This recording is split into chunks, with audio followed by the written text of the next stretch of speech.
forward to our traditional costumes. Yay! I think this is a favorite for I think everybody. So we have some favorites. This is also my personal favorite, turkey's dress. Okay, it's now coming back to me, the reveal. Yes, it was yes. absolutely beautiful. I believe they did say it was hand painted, but it was a dramatic dress. You want something that's gonna capture the attention of people watching, and I feel like everyone that's competing is now pretty good at that with national costume, but to have some people walk out and their costume is all there. Yeah. She walked out and she revealed even more, so I really like that about her. Okay, so next up we are talking about Malaysia. A lot of love for Malaysia and her Petronas Towers catsuit.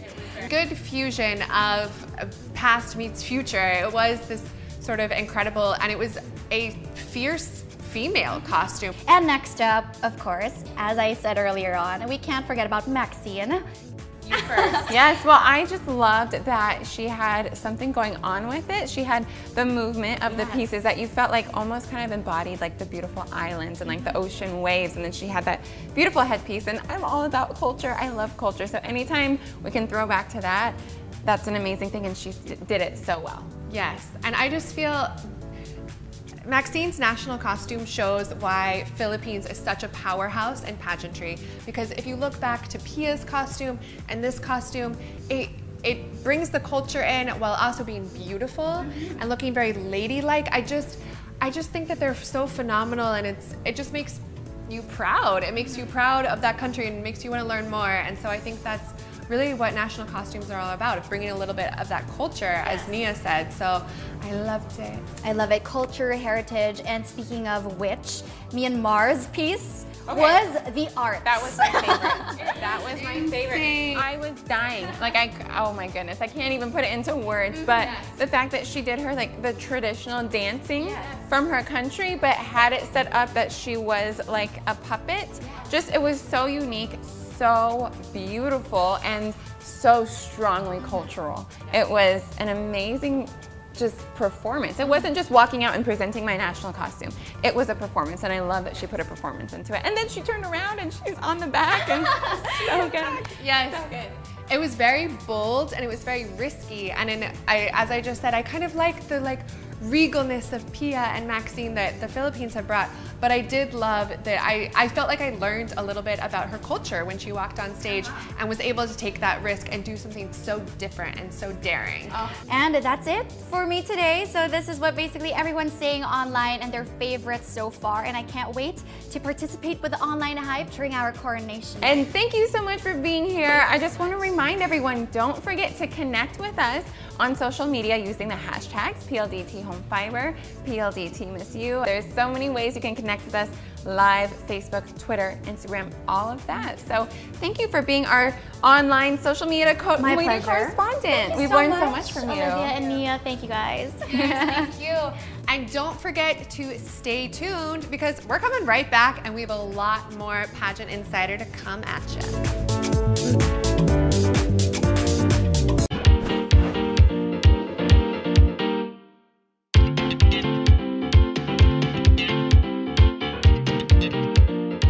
Now let's move on to the preliminaries, of course. You know, many of us were watching at home. You know, tickets are scarce, but I'm so excited. I was really happy to have seen it. Thank goodness for fast internet for PLDT Home Fiber. You know, for us watching at home, it was just amazing. Thank goodness for live coverages, right? So let's move forward to our first category, which is the swimwear competition. All right, so we have a lot of online favorites. Actually, I think up until now, the internet and these blog pageantry sites are crashing because everyone is just searching for their favorites and just seeing what really went down. So let's talk about, first of all, well, here, of course, Miss Philippines, Maxine Medina. That twirl was just amazing. She was just so refreshing and vibrant. What do you have to say about that? She has a great presence on stage. I love her. I love how she was killing it. But as we're talking about these favorites, can we talk about how there was 3 girls on stage at one time? Yes, actually. So that is a big change. That is was a big change, and I was very against it from the beginning. I didn't like the fact that I felt like you wouldn't be able to have your own moment on stage to shine, but I actually don't mind it. Now that I saw it happening, I like that you have more stage time because you walk out, you're in the back, but then you come up to the front and you stay there. So you have all this extra time on stage that you normally wouldn't get. So I personally don't mind it for that reason, but there's other things that could kind of be negative that you mentioned. Yes, I definitely see a lot of downsides to it, but I think in Maxine's case, she was shiny when she was on stage. The crowd was going crazy, of course, as they should.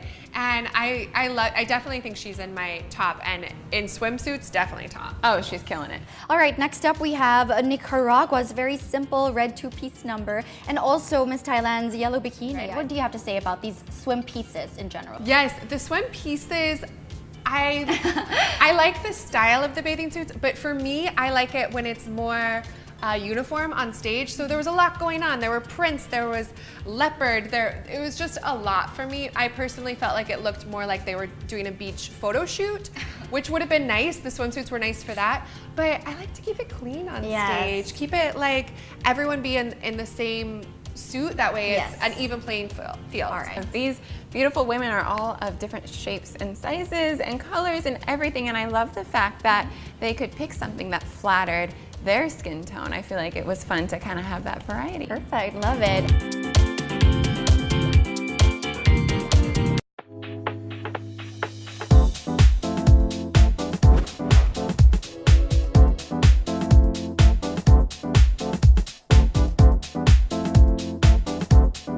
Seeing these new candidates, what do you have to say in general, first of all?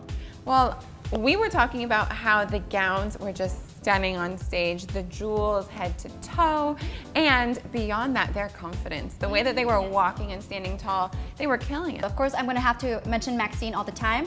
Philippines, but really, her jewel-toned emerald dress with, of course, all the fringe flowing. The way it moved, the way it moved was so It was so unique. I have not seen something like that, and especially when you're a country that's following your, predecessor, right? That has, been the Miss Universe. You want to have something that doesn't necessarily resemble them. You want to stand out on your own. It fully stood out, and it definitely was her own statement piece because, as we know, Pia created such a statement with her blue gown at finals, and so this was nice to see a whole different take on what an evening gown can be. Okay, next we have Miss Venezuela with her surprise theatrics. Yes, we have to talk about Venezuela's gown because it was the crowd shocker of the night. You heard the entire crowd gasp, literally, and then a thunderous applause erupted.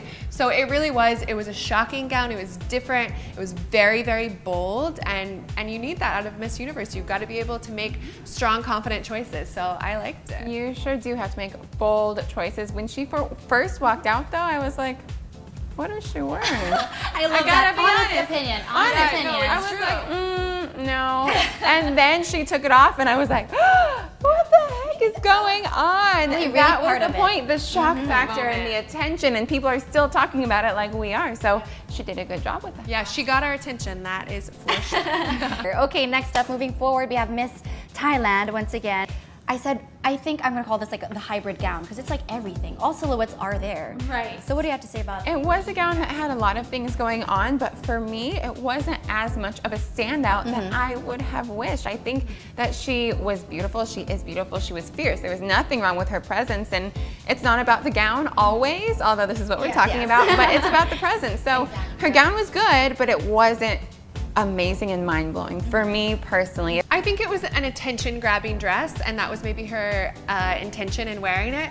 And I thought it was beautiful, and it goes back to that it really is all about confidence, and she is confident. So I think it's not about the dress, even though we're talking about evening gowns. Yes. But it was a dress that got my attention, and then my attention actually went to her face, and her face is all confidence. Okay, so third on the list for our evening gown competition, one person that really stood out as well, basing on the online hype, was Colombia. So what do you guys have to say about that? I know we have differing opinions on this dress, but Colombia has been a front runner on both of our lists since even before she got here. She's strong. But for me, the dress, I have high expectations for Colombia. Ariadna's dress, Paulina's dress, they were phenomenal. They were like everything a dress in my mind should be.